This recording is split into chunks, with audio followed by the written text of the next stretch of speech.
Hola a todos, ¿cómo están? Mi nombre es María Paula Alarcón de grado 11 y el día de hoy vamos a hablar acerca del libro crítico ¿Dónde está la franja amarilla? De William Ospina.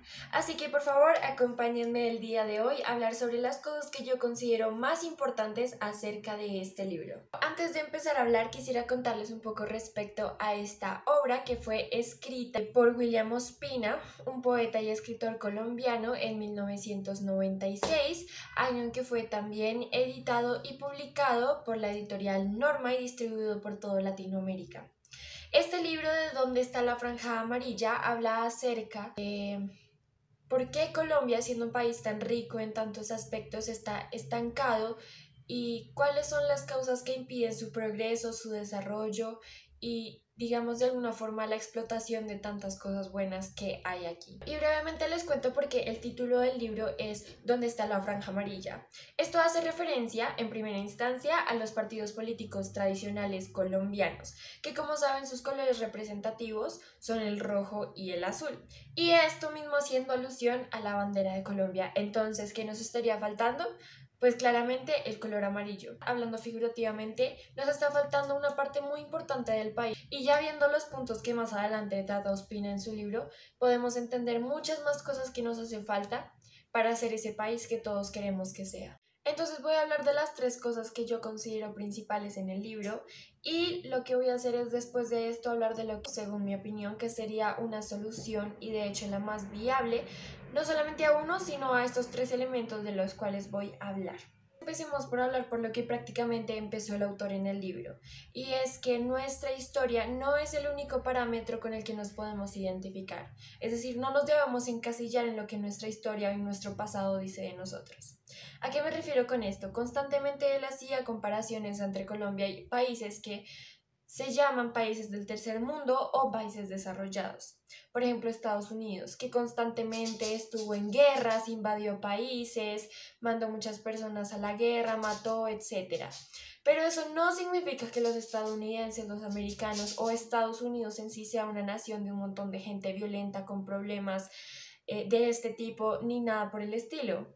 ¿Ya? Y eso mismo se debe aplicar a Colombia. Nuestro pasado no es lo que nos define y mucho menos debería convertirse en una razón o una justificación para criticar y juzgar lo que somos y para no hacer nada al respecto. En segundo lugar, hablemos de algo en lo que el autor hace mucho énfasis en el libro y es la falta de pertenencia de parte de los colombianos.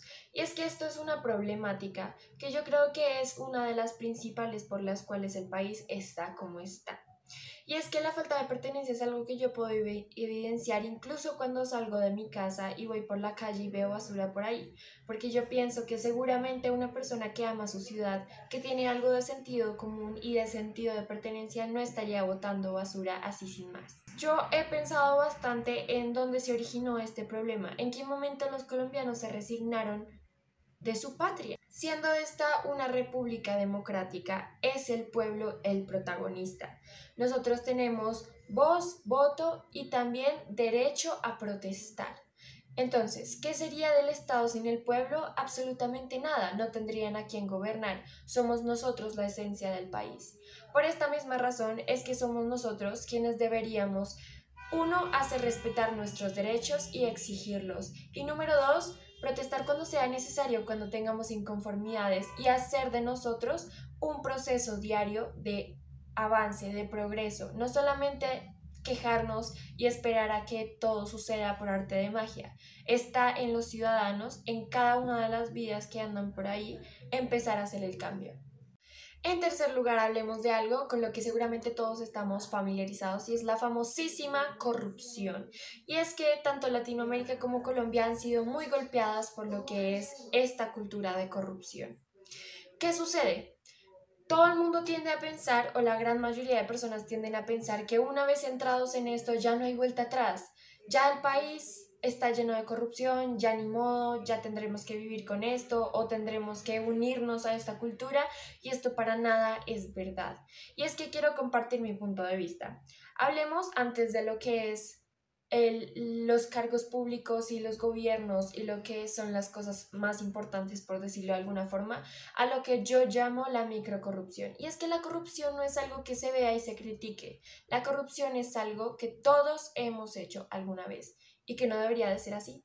Esto es una cultura que empieza desde la casa, esto es una cultura que empieza desde el colegio, cuando tú decidiste coger un lápiz que no era tuyo y dices que era tuyo.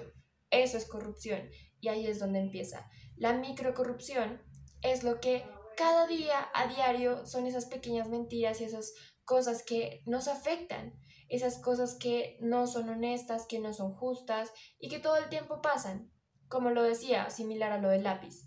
Y esto va creciendo a medida que pasa el tiempo. Y es cuando llega a lo que es ahora sí los cargos públicos, el gobierno y algo que afecta a miles y miles de personas. Entonces, la corrupción es uno de los principales puntos también por los que este país está como está, porque se cruzan los intereses personales de aquellas personas que son egoístas y que tienen ideas de avaricia y de codicia que interfieren con lo que es su moral y una forma honrada de trabajar. Y esto claramente es algo con lo que todos deberíamos luchar. Ahora quiero hablar acerca de lo que yo considero la solución más viable y más efectiva a este problema. Está muy claro que Colombia no va a cambiar de un día para otro, pero es la educación lo que sí lo puede hacer. Es el futuro, es la juventud, las generaciones que vienen. Ellos sí lo pueden cambiar, nosotros sí lo podemos cambiar. Ahora, ¿cuál es el problema? Que nuestro método de educación no es para nada efectivo. Lo que estamos haciendo en los colegios tradicionales, que en gran parte son un gran negocio, es casi adoctrinar a los muchachos, enseñarles a recibir órdenes y a repetir información. No piensan críticamente, no tienen opiniones propias, no tienen la capacidad de desarrollar una identidad propia, con pensamientos propios, con análisis de las situaciones, ni nada por el estilo. Y eso es un grave problema, porque no estamos formando jóvenes capaces y tampoco estamos formando jóvenes para vivir la vida. Entonces, quisiera hacer una comparación con un sistema educativo que, si bien no me parece que es el ideal, hay dos cosas que rescato de este, y es el sistema educativo en Japón. En los colegios en Japón hay dos cosas que son, por una parte, hay una clase dedicada única y exclusivamente a lo que es la cívica, a cómo se debe comportar una persona en una sociedad, porque recordemos que no estamos solos, somos una comunidad y tenemos parte en ella. Entonces esto es algo muy importante porque te enseña los valores de cómo te debes comportar. Número dos, los estudiantes en Japón son quienes limpian sus salones, son quienes limpian el colegio. Allá no se contratan empresas de limpieza ni nada por el estilo. ¿Y esto qué les enseña?